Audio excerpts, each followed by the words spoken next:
Alright, I drove through this area about 12 hours ago. Yeah, 12 hours ago.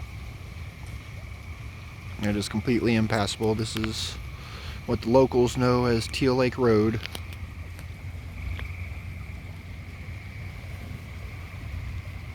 And yeah, it's under about like always.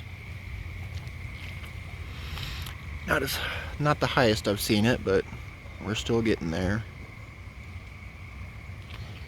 Kind of see though. That's where I had to come from and park, because well, I'm taking my car near this stuff. I don't trust this bridge. One of these years we're gonna wash it away. This is South Fork of the Salt River, Teal Lake Road. Just kind of nice little view as we walk away. Nice and unstable.